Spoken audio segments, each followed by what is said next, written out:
Welcome everyone to this edition of Looking at Louisville. I'm Chaz. Hi, I'm Stacy. And we are here in Crescent Hill, standing in front of the Dark Star Tavern, where every week they have live bluegrass. In fact, it's coming alive in Louisville, right? That's right, Chaz. Truly, Louisville was once the epicenter of bluegrass music, and arguably, some would say, still is, keeping the traditional music alive. Now, bluegrass music started in Kentucky, right, with Bill Monroe? That's right. Bill Monroe is the father of bluegrass music. In the 40s, he and his band, with Flatt and Scruggs, the Bluegrass Boys. And it's really a combination of a lot of genres. They took influences from country music, Celtic, gospel, mountain music, just good old-fashioned roots music, and blended it all together and created a unique style. And the reason it became known as bluegrass as a genre was because of Bill Monroe's name of his band, the Bluegrass Boys. When he broke up with Flatt and Scruggs, they both started touring individually, and people started asking for that music that you played with the Bluegrass Boys. And so over time, it became known as bluegrass. Started right here in Kentucky. And it's a phenomenon. It's kind of like when you go to New Orleans, you want jazz. That's right. Go to Memphis, you want blues. Right, and when you come to Louisville, you want bluegrass. You've got to hear bluegrass music. Louisville is one of those cities that's truly keeping it alive because there's a place just about every night that you can go watch a band, pick and grin. Well, you know, there's a lot of places we need to head and check out, so let's get started. Let's go. We're here on the stage of the historic Clifton Center in Clifton, and we are on the set of Kentucky Homefront with the executive producer, John Gage. Thanks for having us. Thanks for being here. Well, John, tell us a little bit how Kentucky Homefront got started, how long the series has been running, and all that you do with it. Well, it's been actually going total 20 years.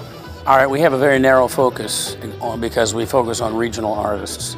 And instead of importing music, we like to think of ourselves as exporting music from Kentucky, from this region. The one thing that's different right now is I see more young people getting involved than ever before. Although that's always happened, but this time you have so many acts, like people tonight, the 23-string band. It may not emerge as traditional bluegrass or traditional old-time country music, but it has a real deep root, not only in the old-time tradition, but also in modern articulations of that too. But I believe the music happened here. It didn't happen somewhere else. I'm talking bluegrass specifically. It's Kentucky's music. And I think it was because of the hillbilly music from Appalachia and blending with country and blues and stuff like that with Bill Monroe. Was birthed here for sure. And it's Kentucky's gift to the world. And actually, the world is catching on.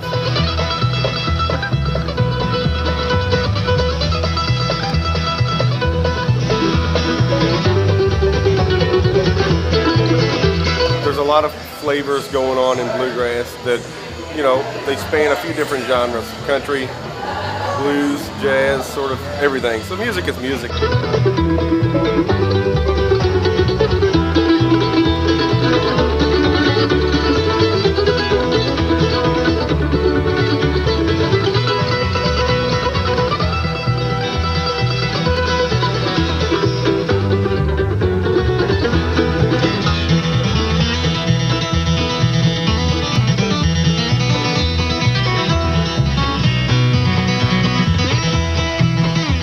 Bluegrass is the music we play, the music we love. It comes from the heart of the people, the real folk of the community.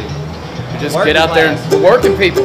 Well, Chaz, we've made it here to Blue Bar at the downtown Marriott, and we've run into the band tonight, Hickory Vaught and Friends. They're not your enemies, right? Not my enemies that I know of. It's a local bluegrass band who makes a weekly gig out of playing here at Blue. You said for how long? Close to 5 years. So every Thursday night here at the bar, and you play for a couple hours? Yeah, we play till about midnight, about 8:30, 9 o'clock till 12. All bluegrass, all the time. Well, you know, it's everything we do has a bluegrass flavor with it. Well, I think we have a great bluegrass scene here. You know, you can almost stay as busy as you like. Plenty of venues, a lot of good talent. You know, there's just a tremendous amount of bands out there using the instrumentation and taking the grassroots of bluegrass and mixing it with their own style and coming up with just some fantastic stuff. I think bluegrass was never ever meant to be in one place or one style of music. It was created from several other styles, and it just continues to grow. It's just a beautiful tree, and it's got good roots. Chaz, you don't get more homegrown in the state of Kentucky than bluegrass music, except for the great dinner that we just had.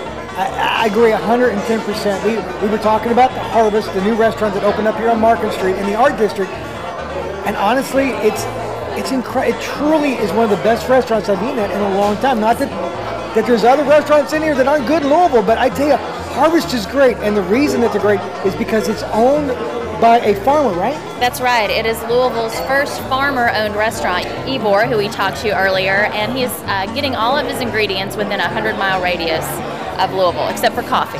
And the ambiance is really nice because you look around and it's very simple. The tables are this raw wood, and we noticed over here on one of the areas where people sit across the wall, it's a church pew, and you got these tables that kind of mismatch, so it's very folksy, very homey.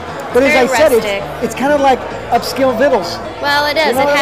It's rustic and homey with a very contemporary, modern feel, if you can imagine that. But you've got to come here and check it out. The food is amazing.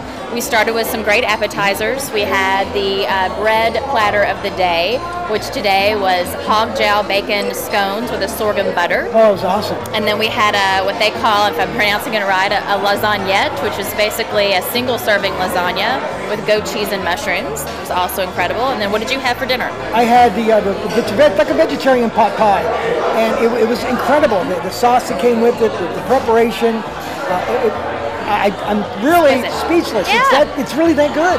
I had the herb ricotta gnocchi, which is an Italian potato dumpling in a bolognese sauce, and I will say I'm Italian, and it's unlike any other bolognese I've ever had. Mark had barbecue chicken. Now they usually have a fried chicken on the menu with a buttermilk gravy, which I've seen before.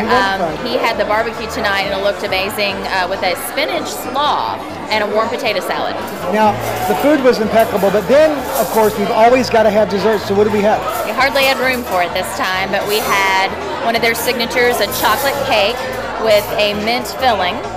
Their kernel mint filling, and then we had a bread pudding, which was delicious. It was all good, and that's the great thing about the Harvest. Not only the great harvest of music that we have in the state of Kentucky and in Louisville with bluegrass music, but about this restaurant here on Market Street. So if you would like more information, just go to Louisville.com, or you can send us an email, podcast@Louisville.com, or you can find us on Facebook, YouTube, and Twitter. So as always, you're looking at Louisville. See you real soon.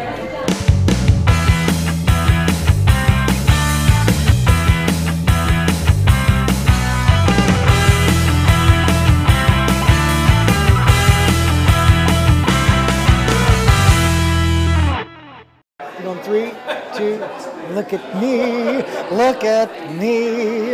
How are you doing? Hello. Professional.